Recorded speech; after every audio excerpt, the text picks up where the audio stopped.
Hello, English learners, and welcome back to English in Advance. My name is Jessica, and I'm so glad you've decided to join me today. Are you ready to truly improve your English listening and speaking skills? Have you ever found yourself in a conversation nodding along, but secretly you've lost the meaning? Or perhaps you know exactly what you want to say in your head, but the words just don't come out as smoothly as you'd like. If any of this sounds familiar, you are in the right place. In today's episode, we are going to explore how you can transform your English abilities, not by memorizing endless grammar rules, but by diving into real-life stories filled with useful everyday vocabulary and expressions. Listening to these stories will train your ear to understand English as it's actually spoken in daily situations.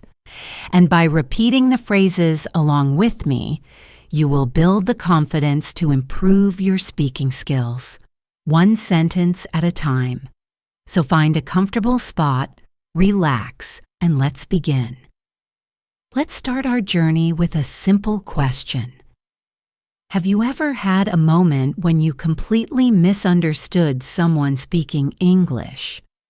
Maybe because of a single word? Imagine ordering food in a restaurant, a place where you should feel relaxed, but suddenly the waiter gives you a look of complete confusion. Or maybe you're in a work meeting, talking with a coworker, and you realize later that you missed a crucial detail in the conversation. These situations can be incredibly frustrating, can't they? They can make you feel a little bit small, a little bit discouraged. Let me share a personal story about a good friend of mine, Leo. A few years ago, Leo traveled to New York City for the very first time. He had been dreaming of this trip for years. He was buzzing with excitement, but beneath that excitement was a layer of nervousness about speaking English in such a fast-paced city. On his first morning, he decided to embrace the local culture and walked into a small, cozy-looking cafe, the kind you see in movies with the wonderful smell of coffee and pastries filling the air. He wanted to order a simple breakfast, a croissant and a coffee. He had practiced the words in his head. He stepped up to the counter, took a deep breath, and said with a confident smile, "Can I have a croissant and a coffee, please?" But the cashier, a busy young woman with a friendly face, just furrowed her brow. She looked at him, completely confused, and asked, "Sorry, what was that?" Leo's confidence immediately began to fade. He repeated himself, a little slower this time. "A croissant and a coffee." Still, the cashier shook her head, not understanding. Leo's heart started to beat a little faster. He could feel his cheeks getting warm with embarrassment. He was just about to give up and just point at the pastry behind the glass when another customer in line, a kind-looking older man, leaned in and said to the cashier, "I think he means a croissant." Suddenly, the cashier's face lit up with understanding. "Oh, a question, sure thing," she said, and quickly got his order. In that moment, Leo learned a powerful lesson. Sometimes it's not just about knowing the right words. Pronunciation makes a world of difference in being understood. He realized that even though he knew the word croissant from his textbook, hearing it and saying it in a real conversation with a native accent was a completely different experience.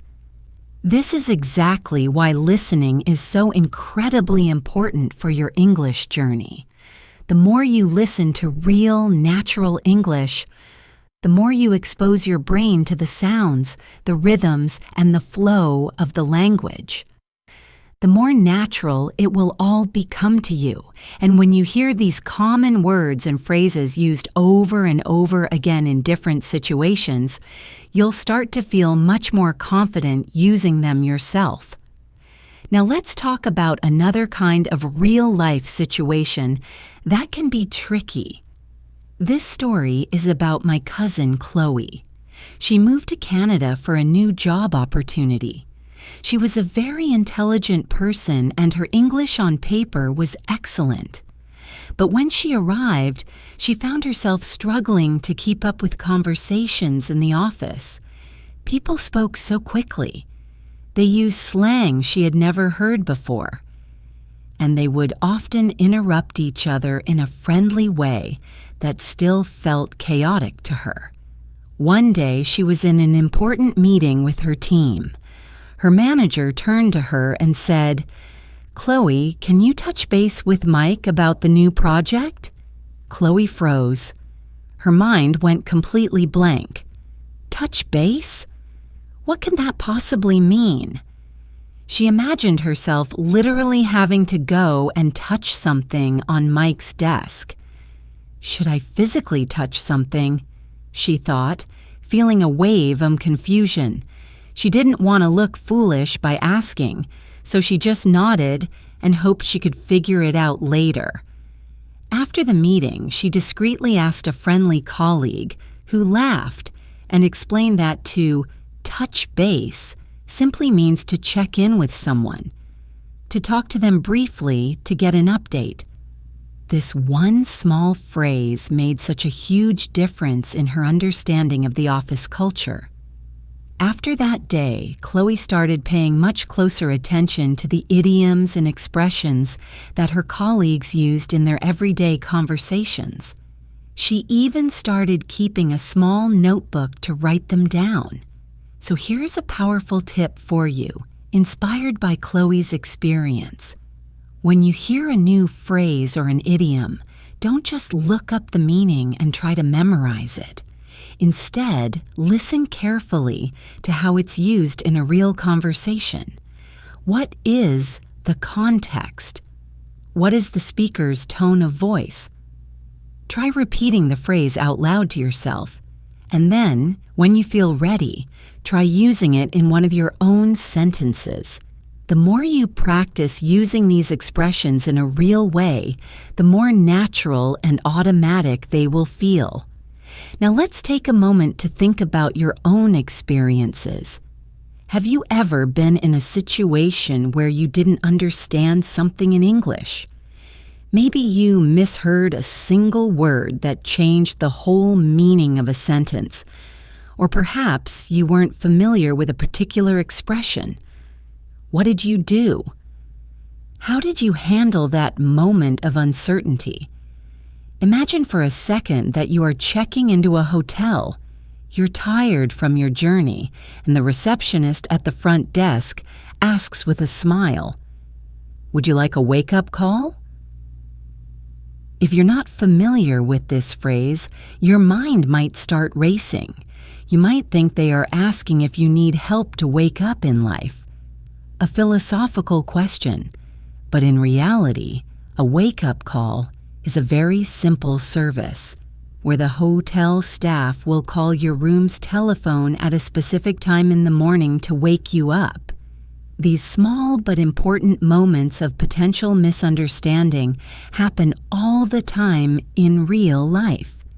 That's why listening to real conversations, like the stories we share here, is truly the best way to prepare yourself and improve your English.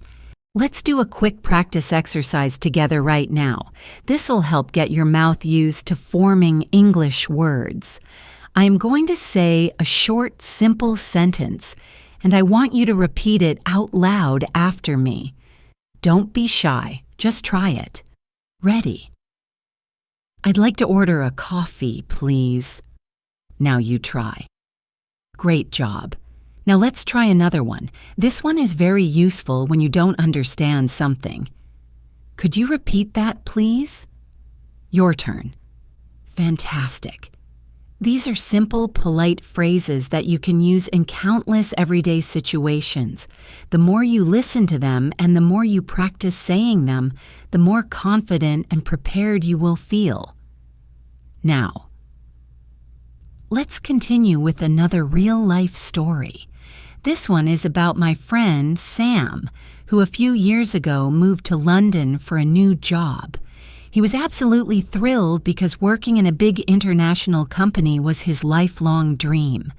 He had studied English for many years, but his learning had mostly come from textbooks and grammar exercises. He thought he was well prepared, but when he arrived in London, he faced a challenge he had not expected. Real-life conversations were so much harder to understand than the slow, clear audio recordings from his language course. On his first day at work, his manager, Sarah, introduced him to the rest of the team. Everyone was warm and friendly, but they spoke so quickly, and they used a lot of expressions that he had never seen in any of his books. During lunchtime, one of his new co-workers, Jake, came over to his desk and said with a friendly grin, "Hey, Sam, let's go grab a bite." Sam was completely confused. He thought to himself, "Grab what? What does that mean? Grab a bite?" He hesitated for a moment, not knowing what to say. He ended up just smiling and nodding, saying, okay. He followed Jake and a few others out of the office, still feeling totally unsure about what was happening. When they arrived at a nearby sandwich shop, he finally understood. To grab a bite just means to go and get something to eat, usually something quick and informal. It was such a simple, common phrase.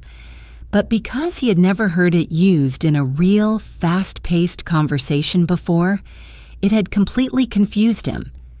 That day, he realized that even though he had a large vocabulary of English words, he needed much more practice, listening to how people actually speak in their daily lives. Sam decided he needed a plan. He was determined to improve. Every day on his walk to work, he started listening to English podcasts. At lunchtime, instead of sitting alone at his desk, he made a real effort to join his co-workers in the break room and listen to their conversations. At first, it was very difficult. He didn't always understand everything they were talking about, and sometimes he felt too nervous to speak. But instead of just staying quiet, he started asking questions. Simple questions like, "Sorry, what does that mean?" Or, "Could you say that again, please?" He was pleasantly surprised to find that his co-workers were more than happy to explain things to him. And slowly, little by little, he started getting better at understanding them. One day, a few weeks later, he was in a team meeting and his manager, Sarah, said at the end, "All right, let's wrap things up."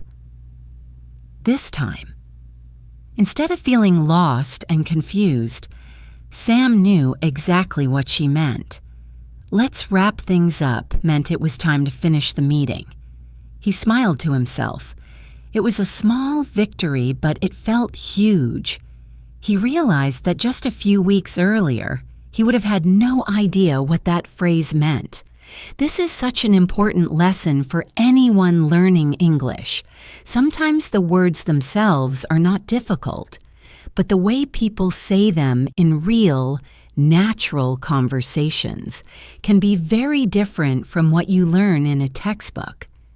That's why listening practice is not just helpful, it's essential. The more you listen to natural English, the more comfortable and confident you will feel when it's your turn to speak. Now let's think about another real-life situation that many of us face. Traveling. Imagine you are traveling to an English-speaking country for the first time. You finally arrive at the airport after a long flight, and you have to go through immigration. The immigration officer looks at you and asks, What's the purpose of your visit? If you are not familiar with this very standard question, you might feel a surge of panic. What do they mean by purpose? Are they asking about my job? My whole life story? What am I supposed to say? But if you've practiced listening to common travel conversations, perhaps through a podcast or a video, you will know that the correct answer is something simple and direct, like, I'm here for tourism, or I'm visiting family. A few months ago, my cousin Maya traveled to Australia. She was quite confident in her English skills, but when she arrived at the airport in Sydney, she got very nervous. The immigration officer asked her a question she wasn't prepared for. Do you have anything to declare? Maya froze for a moment. The word declare sounded so serious, so official, like something from a legal document. Her mind started racing. Did I bring something illegal by accident? Am I in trouble? She took a deep breath to calm herself and said politely, I'm sorry, could you repeat that? The officer, seeing her confusion, calmly rephrased the question.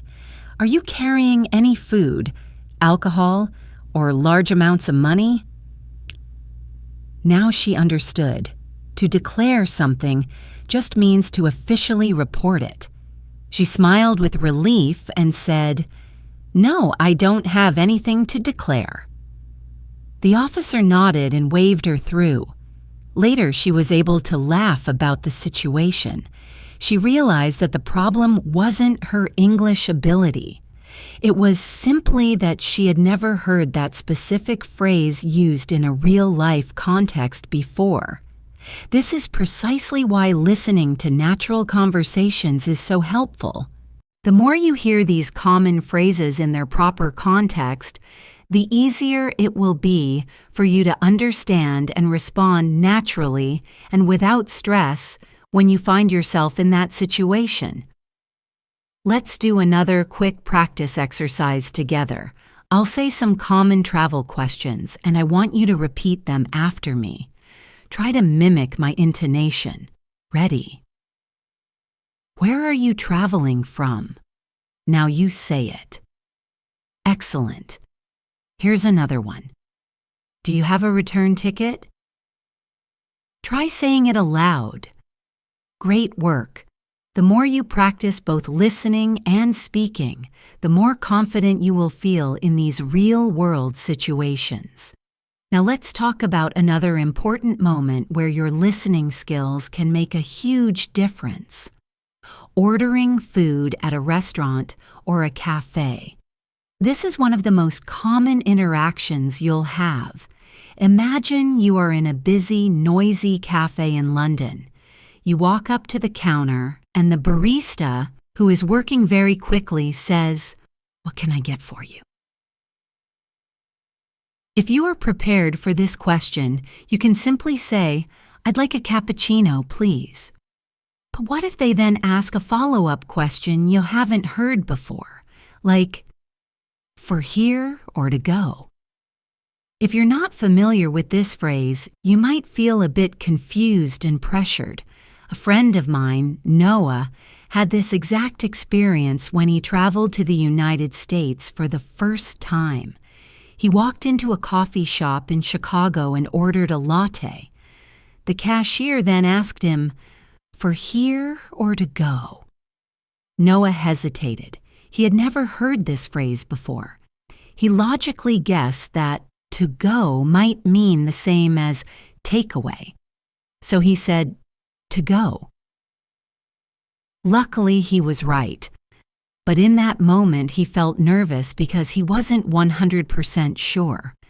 After that experience, he started listening very carefully to how other people ordered their food and drinks. He noticed that in the U.S., people often say, "Can I get a," instead of, "I would like," which felt more informal and common. He also learned that, "That'll be," is a very common way for cashiers to tell you the total price. For example, the cashier might say, "That'll be $5.50. If you don't know this phrase, you might not even realize they are telling you the price. But once you hear it a few times in context, it becomes completely natural. This is why real-life listening is so vital. The more you hear these everyday phrases, the more confident you will feel when it's your turn to speak. So let's practice a couple of these. I'll say some common phrases you might hear in a cafe. I want you to repeat after me. What can I get for you? Now you say it. Wonderful. Here's another one. That'll be $5.50. Try saying it aloud. You're doing great. When you actively listen and then repeat, your brain gets used to the sounds and rhythms of English, and speaking becomes easier and more automatic. Let's continue and explore another important area where your listening and speaking skills can make a massive difference in your daily life. Making small talk. Small talk is that kind of casual, friendly conversation you have with people in everyday situations. Like when you meet someone new at a party, or when you're waiting in line for a bus, or even with a colleague by the coffee machine at work. It's a skill that can feel quite difficult or even pointless at first, especially if you come from a culture where it's not as common. But once you practice it, it can become one of the most valuable ways to improve your fluency and build connections in English. A few months ago, my friend Isabella, who is originally from Spain, moved to an English-speaking city for her job. She had studied English for many years and had excellent grammar and vocabulary. But she was very nervous about speaking with strangers, especially when it came to making small talk. She initially thought that small talk wasn't as important as knowing complex grammar rules, but she quickly realized that it was a huge part of everyday life and workplace culture. Her first week at her new job was a bit stressful. At lunchtime, her colleague, Alex, kindly invited her to join him and a few others in the break room. Isabella was unsure what she should say. She didn't know these people very well, and she was afraid that she might say the wrong thing or that they wouldn't understand her accent. When they all sat down to eat, Alex turned to her with a friendly smile and asked, "So, how was your weekend?" Isabella froze for a second. In Spain, people might talk about their weekend, but it often feels more personal. She didn't know if she should share something personal or just keep her answer very simple and short. She finally decided to play it safe and said, "It was good. I went to the park with my family." That was a safe answer, right? But then Alex smiled and said, "That sounds nice. What did you do at the park?" Isabella realized then that this wasn't an interrogation. It was just like asking someone about their hobbies or interests. It wasn't a deep, philosophical conversation. It was simply a way to connect with another person. Over the next few days, she became much more comfortable with small talk. She started asking her coworkers simple questions like, "Do you like the weather here?" Or, "What do you like to do in your free time?" And she was surprised at how easy it became to have these little conversations. Through these simple interactions, Isabella realized something very important. Small talk isn't just about talking to fill the silence. It's about connecting with people. The more you practice it, the more natural it becomes. And when you listen carefully to what the other person says, you learn incredibly useful phrases and expressions that help you speak more naturally yourself. For example, when Alex asked about Isabella's weekend, he didn't say, "What did you do over the weekend?" Instead, he used the more common and friendly phrase, "How was your weekend?" When you hear these expressions in real conversations, they start to stick in your mind, and soon enough, you'll be able to use them yourself without even thinking about it. Here's another useful tip when it comes to small talk. Often people don't expect long, detailed answers. It's more about the back and forth rhythm of the conversation. You give a simple response and then you ask the other person about their experience. When you're practicing, remember to listen for these small cues. For instance, someone might say, "The weekend was great, but I wish it was longer." This shows that they're offering a little bit of information and personal feeling, but they're also leaving space for you to share your experience too. Isabella started using this technique, and she found that it helped her speak more confidently. Instead of worrying about saying something perfect, she focused on the flow of the conversation and on learning new phrases. One of the most useful phrases that Isabella picked up during her first few weeks was, "What about you?" When someone asked her how her weekend was, she learned that it's perfectly natural and polite to respond with something like, "It was good, thanks. What about you?" These small, everyday conversations will do wonders to help you improve your listening and speaking skills, and you'll start to feel much more confident and at ease in social situations.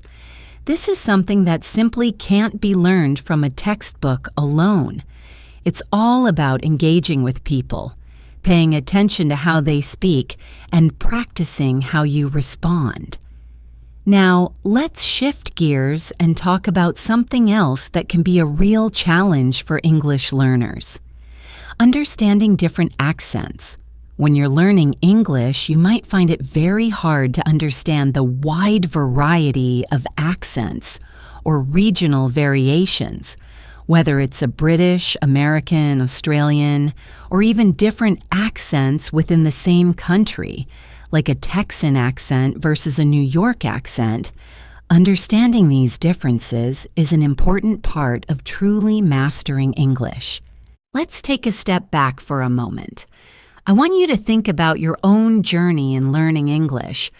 Have you had moments where you felt unsure or confused in a conversation? Maybe you were listening to someone speaking very quickly, or you didn't understand a slang word or an idiom. It happens to all of us, and it's a completely normal part of the process of learning a new language. The key is not to give up. The key is to keep practicing and to keep engaging with real conversations. Every single time you listen, you get a little bit better. Remember, English isn't just something you learn from books. It's something you experience through conversations, stories, and real-life situations. Whether it's making small talk with a friend, ordering food at a restaurant, or simply listening to someone tell a story, every moment is a chance to improve. By listening to real stories, you start to notice the natural rhythm of English. You learn how words flow together in sentences, how people express themselves in different situations, and how to use the right phrases at the right time. This is the kind of practice that will help you sound more natural when you speak. When I was visiting New York a couple of years ago, I got a little lost while walking around the city. I decided to stop and ask someone for directions. I approached a friendly-looking person and said, "Excuse me, can you tell me how to get to the subway?" He looked at me and said, "Yeah, just go straight ahead, take a left at the lights, and you'll see it on your right." That was simple enough, but I was surprised at how fast he spoke. He didn't slow down to explain, and I had to listen very carefully to catch all the details. In that moment, I realized how important it is to focus not just on the words, but on how they're delivered. Native speakers often speak quickly, and they use shorthand or expressions that might not be in your textbooks. For instance, when the man said, "Take a left at the lights," he was using a common phrase to mean, "Turn left at the traffic lights." It was casual and quick, but once I understood the phrase, I realized how useful it would be to remember for future conversations. To improve your skills in asking for directions, start by learning common phrases and expressions. You'll often hear people say things like, "Go straight," "Turn left," "It's around the corner," and "It's just a few blocks away." These are all useful phrases that you'll encounter frequently. When you're practicing, listen to how native speakers use these phrases in everyday situations. By listening to podcasts, YouTube videos, or watching movies, you'll be able to hear these expressions in different contexts. After practicing asking for directions in English, try to imagine yourself in the situation. Maybe you're lost in a new city and you need to ask for help. Practicing these types of conversations in your mind, or even aloud, will help you prepare for when you're actually in the situation. Let's move on to another practical area that will help you with your listening and speaking, handling problems and complaints in English. This is another important part of everyday life. Whether it's at a store, in a hotel, or during an interaction with customer service, knowing how to express your problems clearly is essential. I had an experience a few months ago when I was staying in a hotel during a business trip. I checked into my room, but when I tried to use the Wi-Fi, it wasn't working. I called the front desk and said, "Excuse me, the Wi-Fi isn't working in my room. Could you help me?" The receptionist on the phone replied, "I'm sorry to hear that. Let me check and see what I can do." After a few minutes, she called me back and explained that the Wi-Fi was down in the building, but they would be fixing it soon. She was polite and apologetic, which made me feel better. In this situation, I learned a few things that I want to share with you. First, when you have a problem, it's important to remain calm and explain the issue clearly. You can use phrases like, "I'm having trouble with," or "there's a problem with," to describe the situation. Second, if someone else is trying to solve the problem for you, you should listen carefully to their response.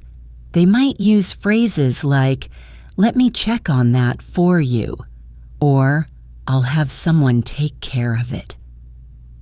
These are polite ways to show that they're taking your complaint seriously. By listening to real-life situations like these, you'll be better prepared to handle problems in English. The more you practice these types of conversations, the easier it will be to stay calm and confident when something goes wrong. And remember, don't be afraid to ask for clarification if you don't understand something. You can always say, "Could you explain that again?" Or, "I didn't quite catch that. Could you repeat it?" Imagine walking into a bustling cafe on a cool London morning. The rich aroma of freshly brewed coffee fills the air as you approach the counter. The barista greets you with a cheerful, "What can I get you today?" For a moment, you pause. This casual phrasing might be different from the formal, polite language you learned in your textbooks. You reply confidently, "I'd like a latte, please." Then the barista adds, "That'll be $3.50. Would you like any pastry with that?" In that instant, you realize that real-life English is fast, friendly, and often wonderfully informal. Now take a moment and ask yourself, Have you ever been surprised by the casual tone in a familiar situation? How did you respond when someone used expressions that you hadn't practiced in class? I remember one day when I was visiting a small cafe in Shoreditch, I had expected a polite, formal exchange, yet the friendly, informal language caught me off guard in the best way possible. This taught me that adapting to different styles of speech is a key part of understanding everyday conversation. To practice, try imagining yourself in that cafe. Visualize hearing, "What can I get you?" and responding with your order. Repeat these phrases aloud until they feel completely natural and become a part of your active vocabulary. Let's move on to another common scenario, asking for directions in a busy city. Picture yourself in New York City, surrounded by the constant hum of traffic and the chatter of countless pedestrians. A few years back, I found myself wandering the vibrant streets of Manhattan, trying to reach a well-known museum.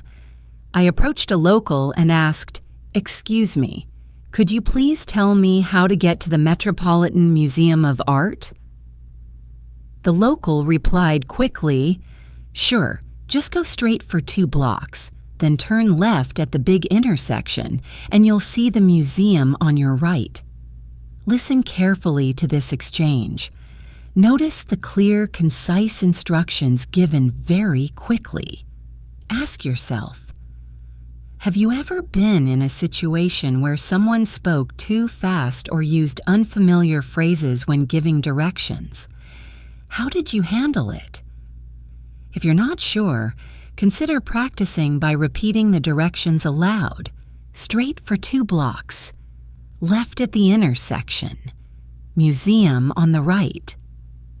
Repetition like this builds your confidence in both understanding and using these everyday phrases. Now let's explore the art of making small talk, a fundamental part of building relationships in both personal and professional settings. I recall an afternoon at a local community event in London where I met a gentleman named Alex. He started our conversation with a simple, "Lovely weather today, isn't it?" I responded, "Yes, it's a beautiful day. I love how the sunshine brightens everything." That simple exchange opened up a pleasant discussion about our favorite outdoor activities, local parks, and weekend plans. Think about your own experiences. What topics do you naturally bring up when meeting someone new? Practice small talk by asking questions like, "How are you today?" Or, "What have you been up to lately?" The more you practice, the easier it becomes to keep a conversation flowing naturally. Now let's add another layer by considering professional settings. Imagine you're in a virtual meeting with colleagues from around the world. Your manager might say, "Let's circle back to that point later." At first, you might wonder what "circle back" means in this context. It simply means to return to a topic later in the discussion. When you encounter unfamiliar phrases in meetings, jot them down and ask for clarification if you need to. Reflect for a moment.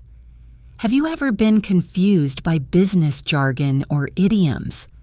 Practice by repeating phrases like "circle back" until they become second nature to you. Next, consider the unique challenges of phone conversations. Unlike face-to-face talks, you rely solely on audio cues. I once made an important call to resolve an issue with my internet connection. The customer service representative, John, said clearly, "Can you please describe the problem you are experiencing?" I explained, "My connection keeps dropping and it's very frustrating." John replied, "I understand. Let me run a diagnostic test on your line." His calm, clear tone helped me feel at ease. Picture yourself in a similar situation and repeat phrases like, Could you please repeat that? Or, I'm sorry, I didn't catch that. These exercises can prepare you for real-life calls where clarity is absolutely crucial. Now let's explore a situation many of us face when traveling. Imagine arriving at an airport in an English-speaking country. The announcements over the intercom might sound like, "Due to inclement weather, your flight will be delayed by 30 minutes." In that moment, you might feel anxious if you're not familiar with such phrasing. Later, when you ask a staff member, "Could you tell me what the delay is about?" They explain, "The delay is because of bad weather conditions." Consider practicing these scenarios at home. Repeat key phrases such as "flight delayed" and "inclement weather" until you feel comfortable understanding and using them. Another everyday conversation involves discussing hobbies and interests. Picture a quiet evening when you meet someone at a local event. They ask, "What do you enjoy doing in your free time?" You might reply, "I love reading, hiking, and trying out new recipes."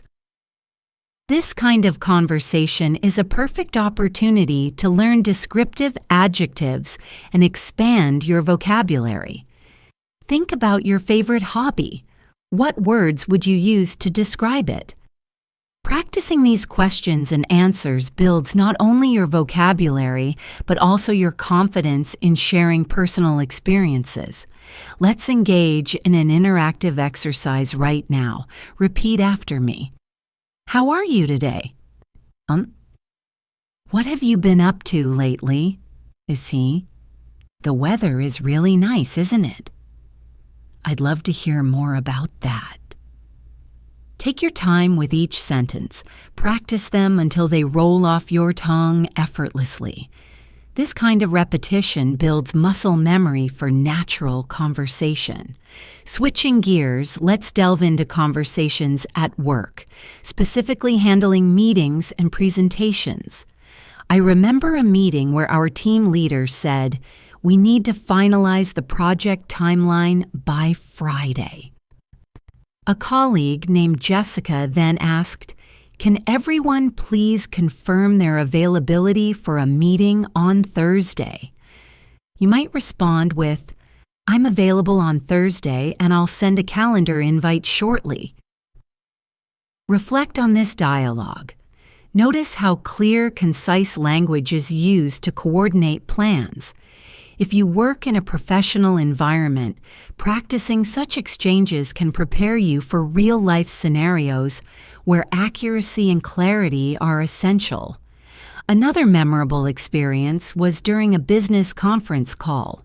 The host said, "Let's wrap up the discussion and summarize our key points." At that moment, I repeated the sentence in my head to make sure I understood. After the call, I reviewed the phrases wrap up, summarize, and key points. These are common in professional settings. Ask yourself, how many times have you encountered these expressions in meetings? Now is a great time to practice with them. Say them aloud until they become part of your working vocabulary. Let's consider a more challenging scenario, interacting with service providers when something goes wrong. Imagine you've booked a hotel room and find that the Wi-Fi isn't working. You call the front desk and say, "Excuse me, the Wi-Fi in my room isn't working.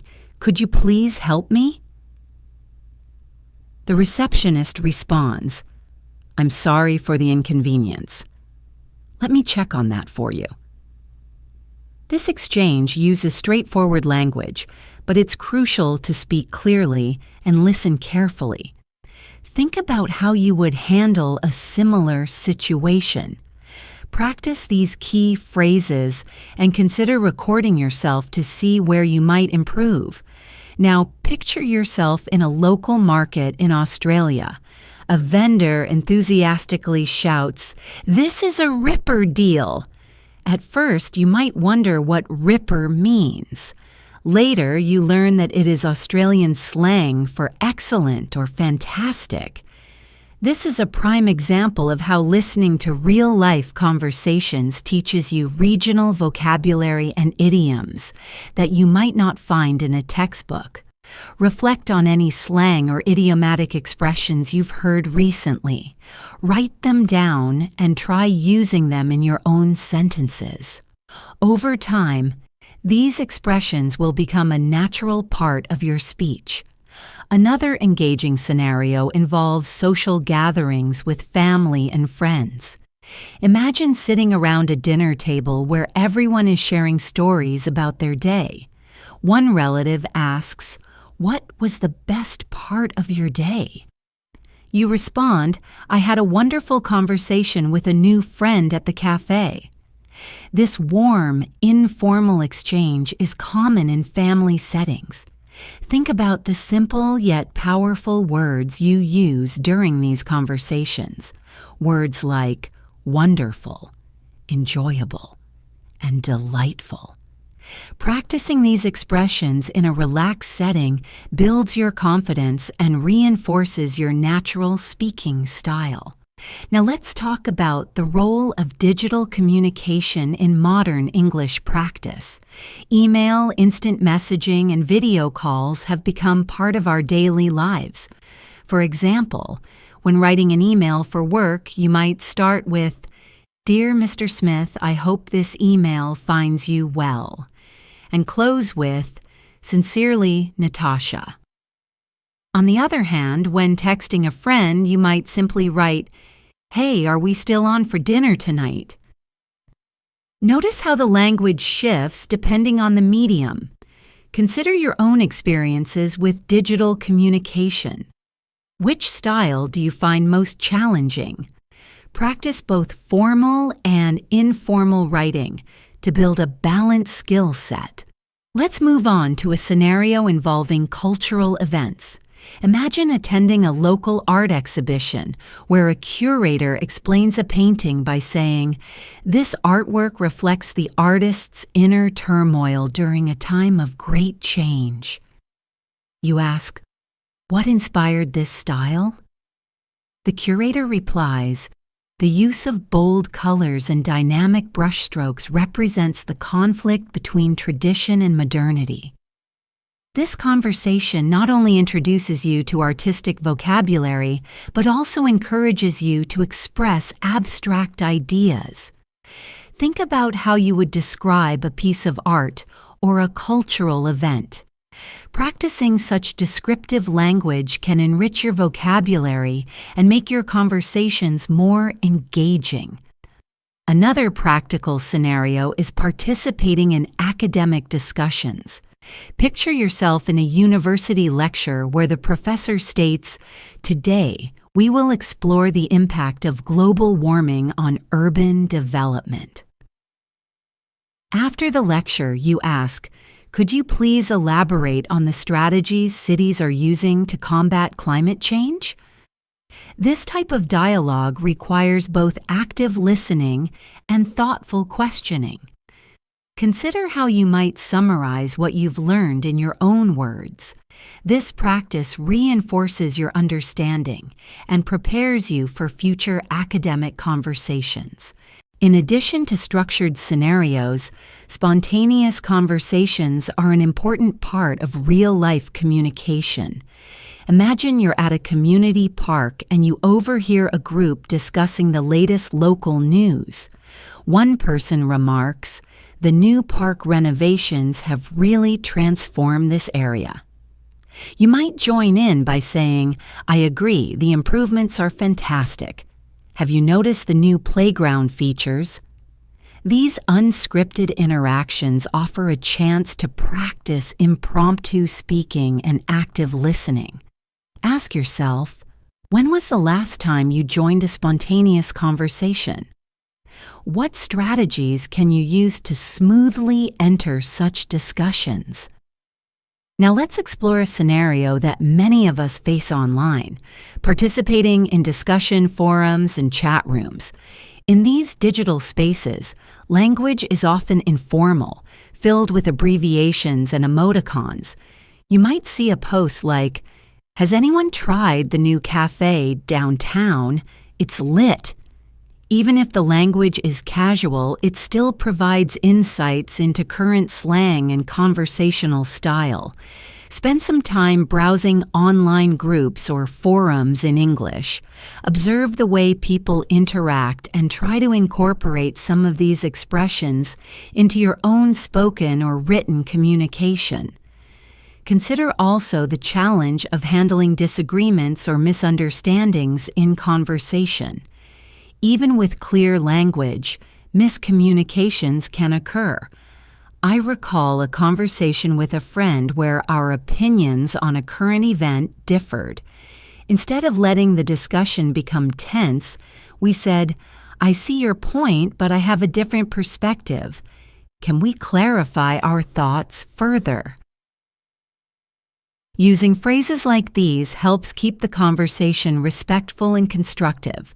Reflect on any disagreements you've experienced. What language could have helped smooth the situation? Practice using such phrases in role-playing exercises with a friend, or by recording yourself until they feel natural. Let's now shift to another rich source of language practice: storytelling. Telling your own story not only improves your speaking skills, but also makes your conversation more engaging. Imagine recounting a memorable day when everything went unexpectedly. Start with, "One day I found myself lost in a busy city, and that experience taught me the value of patience and resourcefulness." As you narrate, include vivid details. Describe the sounds, the sights, and even your emotions. Storytelling helps you organize your thoughts and express yourself in a structured manner. Think about a recent experience and try to narrate it in English. This exercise will boost both your vocabulary and your confidence in speaking. Interactive exercises are an essential part of this journey. I invite you now to repeat the following sentences with me, paying close attention to the natural rhythm and emphasis. I appreciate your help. Could you please repeat that? I'm sorry, I didn't catch that. That sounds interesting. I would love to join you.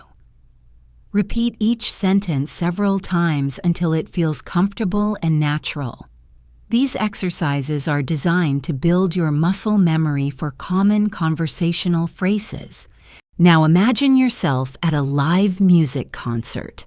The announcer's voice, full of energy, fills the venue as they say, "Ladies and gentlemen, get ready for an unforgettable performance by tonight's headliner." Such vibrant expressions and high-energy announcements require you to match the speaker's enthusiasm. Visualize yourself in that setting. What would you say if you wanted to complement the performance?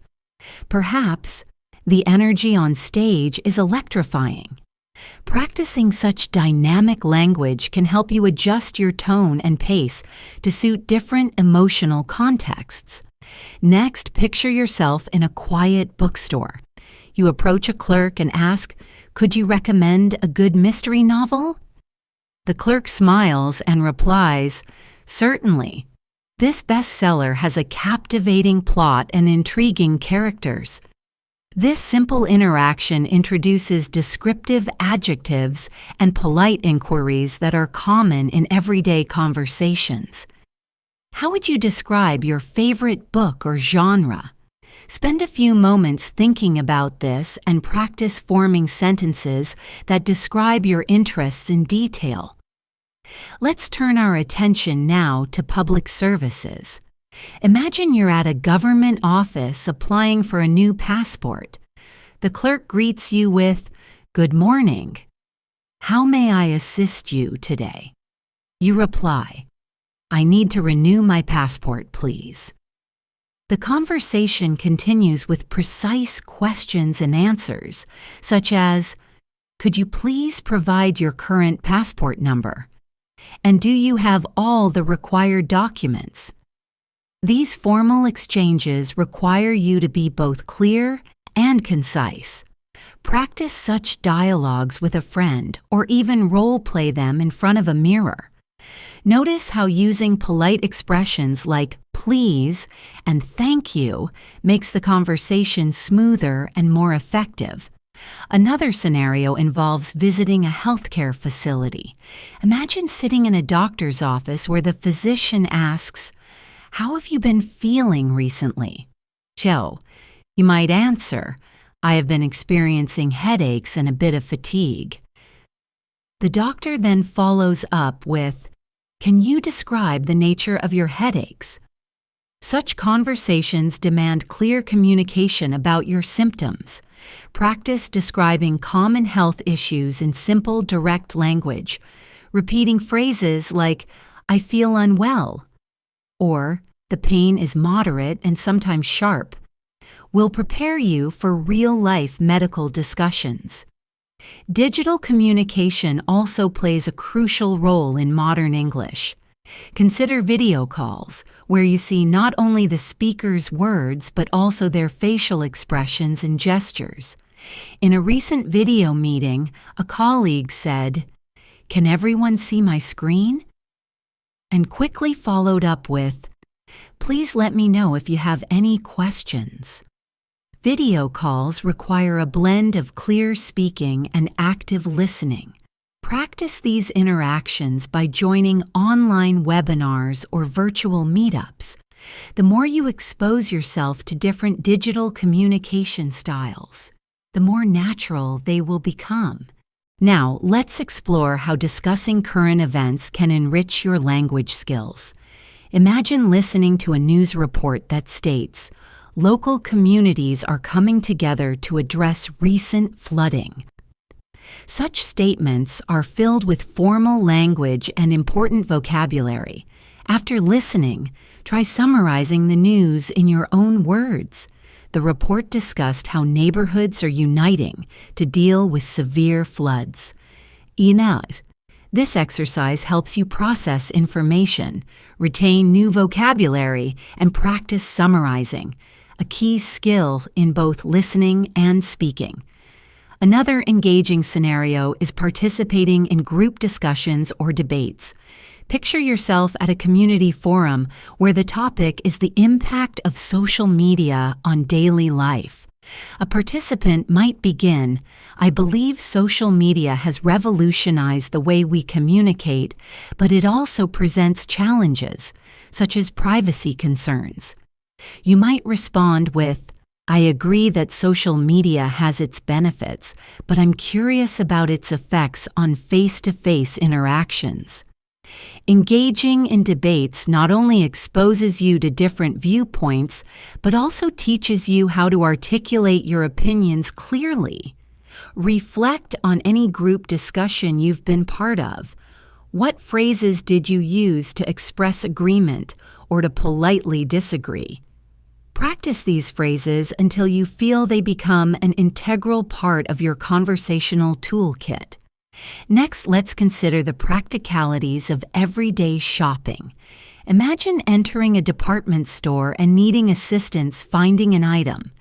You might approach a sales associate and ask, "Excuse me, could you help me locate the electronics section?" The associate might reply, "Yes, it's on the second floor near the home appliances area." Such interactions, though brief, are essential in daily life. They emphasize the use of polite inquiries, clear directions, and simple language. Visualize yourself in this scenario and practice the key phrases. How would you modify your request if you needed additional information, such as, "Could you please show me where that is?" Repeating these exchanges can make you more comfortable in real-life shopping situations.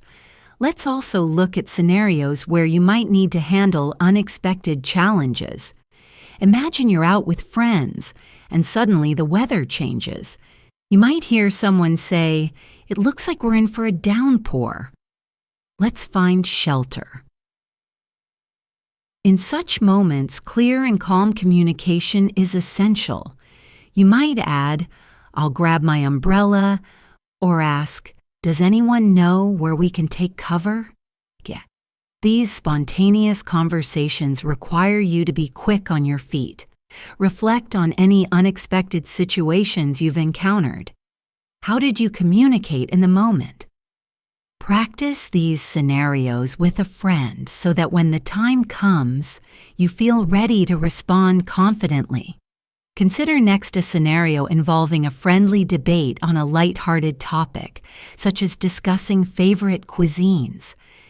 Imagine sitting at a dinner party where someone remarks, "Italian food is the best because of its rich flavors and variety." You might respond, "I love Italian food too, but I'm also fond of the spicy kick of Thai cuisine." This type of dialogue helps you practice comparing ideas and expressing preferences.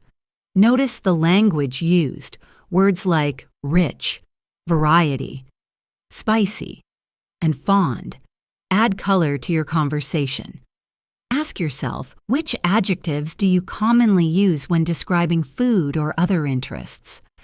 Practice crafting sentences that incorporate these descriptive words to enhance your communication. Let's now transition to scenarios that involve nonverbal cues and body language. Even though our focus is on listening and speaking, nonverbal elements play a key role. Picture a conversation where a friend is explaining an exciting news story. Even if you cannot see them during a phone call, imagine how their tone of voice conveys excitement. Their laughter, the slight pause before a punchline, and the change in pitch all signal their emotions. While practicing on your own, try to incorporate these elements. Smile as you speak and notice how your tone changes. Even without a visual cue, these subtleties make your speech more engaging and natural. We have now reached a point where each scenario builds upon the previous one, enriching your understanding of real-life English. As you continue your practice, remember that every conversation is a stepping stone on your journey toward fluency.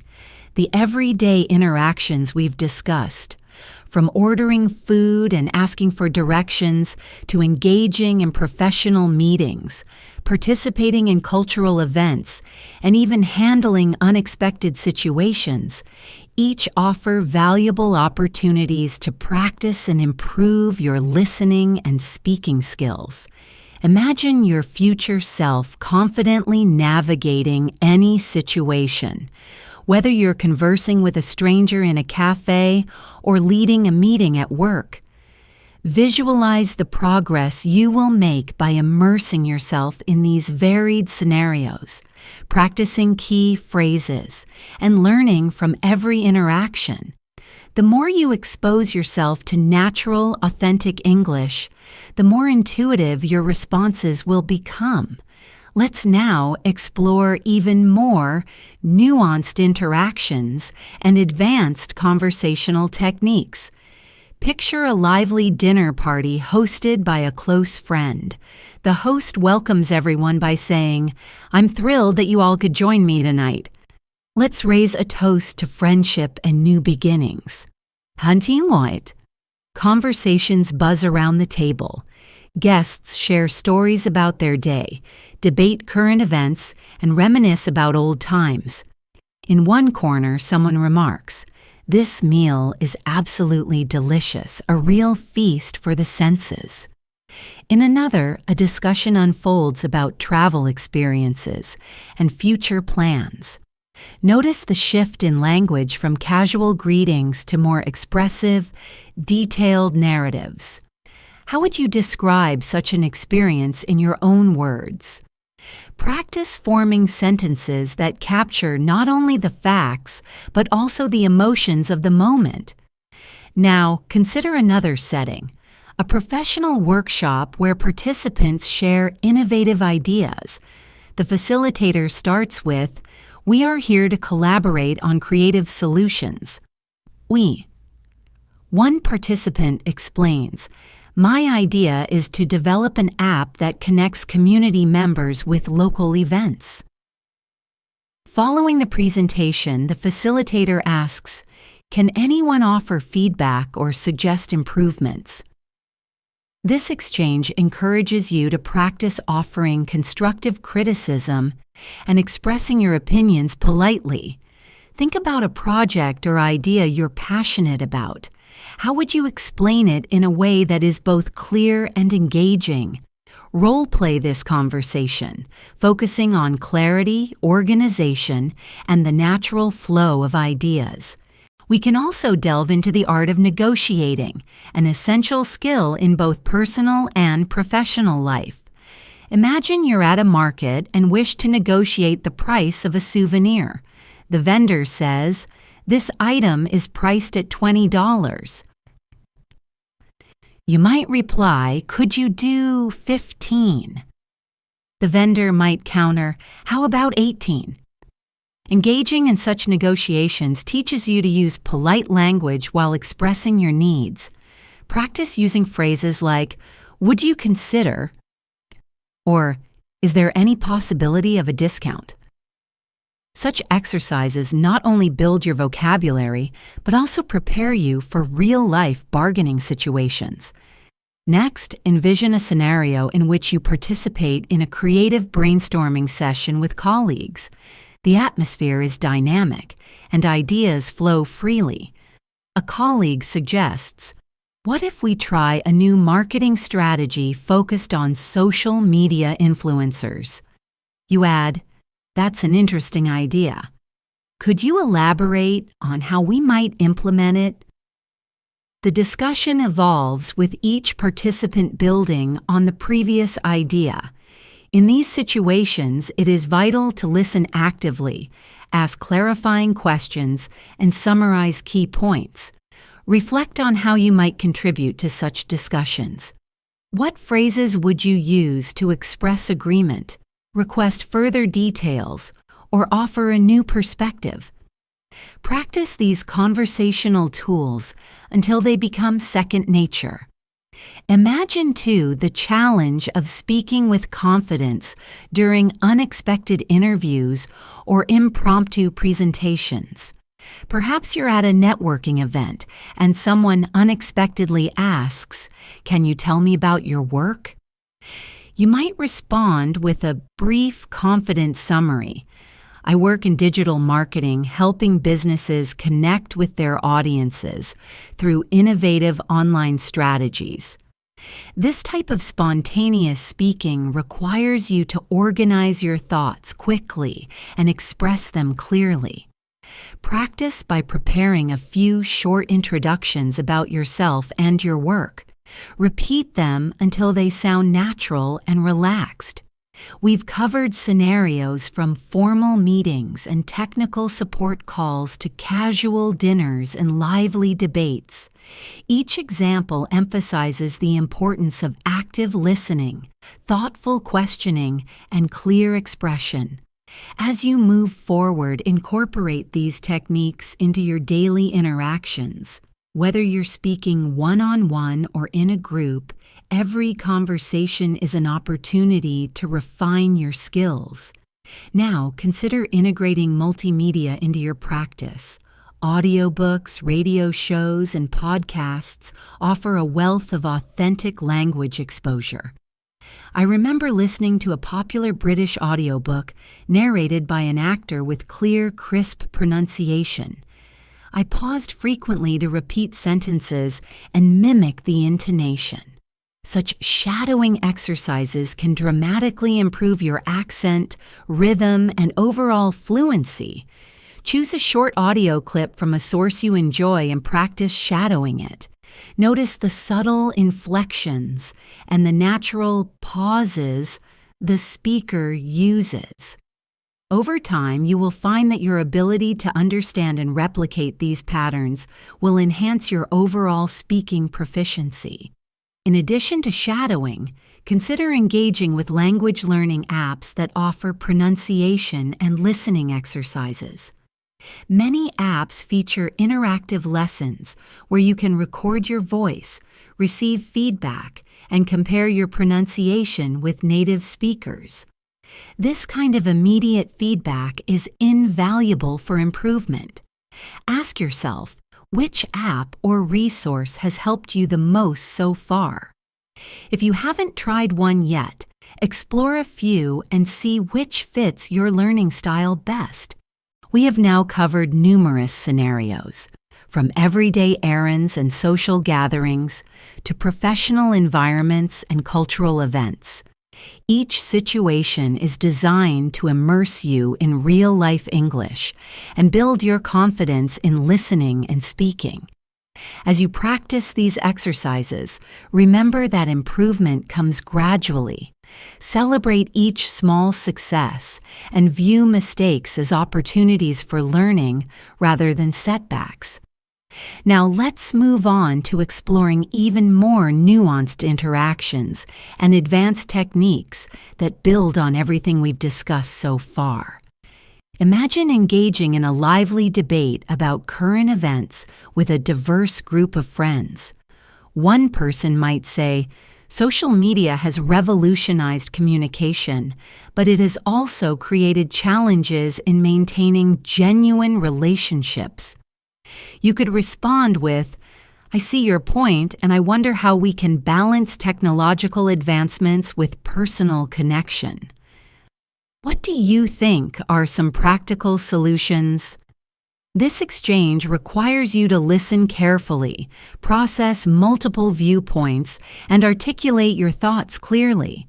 Practice summarizing what others say, and then building on that with your own insights.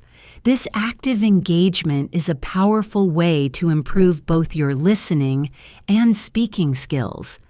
Think about how you can apply these techniques in your daily routine. Perhaps you can start a conversation journal where you write down interesting phrases, idioms, or new vocabulary you hear during the day. Reflect on conversations you had, what worked well, and what could you improve next time. This reflective practice turns everyday interactions into valuable learning experiences. Consider also exploring role-playing exercises with a language partner or even by yourself in front of a mirror. Imagine various scenarios: a job interview, a customer complaint, a casual chat with a neighbor, and act them out. This role-playing not only reinforces the vocabulary and expressions you've learned, but also helps you develop a natural, confident speaking style. Challenge yourself by switching roles. One moment you're the speaker, the next you're the listener. How does your language change in each role? This exercise will help you become more adaptable and aware of the nuances of conversation. Furthermore, delve into discussions about abstract topics such as dreams, ambitions, or even philosophical questions. For instance, you might say, "What do you believe is the most important quality for success?" Wente. Such open-ended questions invite detailed responses and require you to think critically in English. They also provide a platform for you to express your opinions and learn new vocabulary in context. Practice forming your thoughts on these topics and sharing them in a clear, concise manner.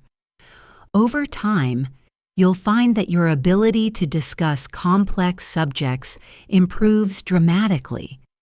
As you continue your journey, it's important to vary your sources of input.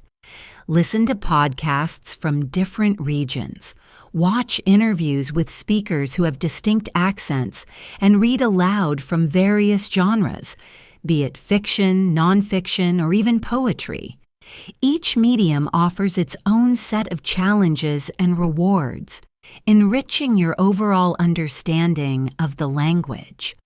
Ask yourself, which source of English do you enjoy the most, and how can you incorporate it into your daily practice?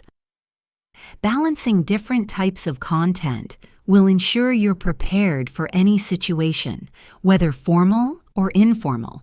Imagine a scenario where you attend a live workshop at a community center. The facilitator welcomes everyone. Good morning, everyone. I'm excited to dive into today's creative session. As the workshop progresses, you participate in group activities, share your ideas, and listen to others with genuine interest. You might say, I found that exercise very inspiring. It really opened my mind to new possibilities. Reflect on how these structured yet creative environments force you to adapt your language in real time, using both prepared phrases and spontaneous responses. How can you seek out more of these opportunities? Another engaging context is interacting with people in informal digital spaces. Consider joining an online chat room or a discussion board dedicated to topics that interest you. Whether it's a forum about travel, cooking, or technology, these platforms allow you to see natural written English in action. They also offer a less intimidating environment to practice your language skills. Read through discussions, note down interesting phrases, and even contribute your own thoughts. Ask yourself, what have you learned from online conversations that you might not encounter in formal settings? Embrace the diversity of language and use it as a tool to enhance your spoken English later. We have now journeyed through numerous scenarios and exercises designed to immerse you in real-life English. Each experience, from ordering coffee and negotiating prices to debating current events and storytelling, builds your ability to understand and respond naturally. Remember, every conversation you engage in is an opportunity to learn, and every mistake is a stepping stone to improvement. Keep challenging yourself, keep practicing, and most importantly, keep enjoying the process of learning.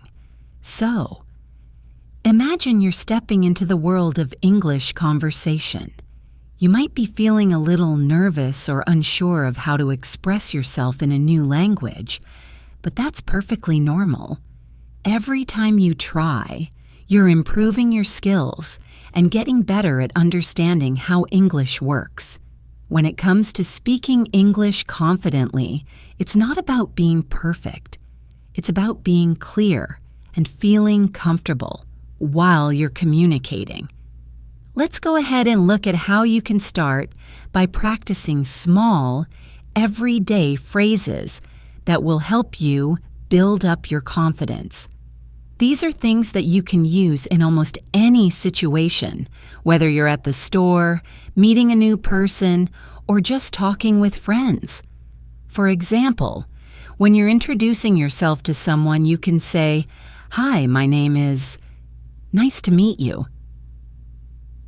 This simple sentence might seem easy, but it's a great way to start practicing your pronunciation, tone, and timing. Another great sentence to know is, "How are you today?" It's a friendly, welcoming way to start a conversation. When people ask you how you're doing, just respond with something simple like, "I'm doing well, thank you," or "I'm good, how about you?" This is an easy way to keep the conversation going and show that you're ready to talk. Next, let's talk about how to express your thoughts clearly.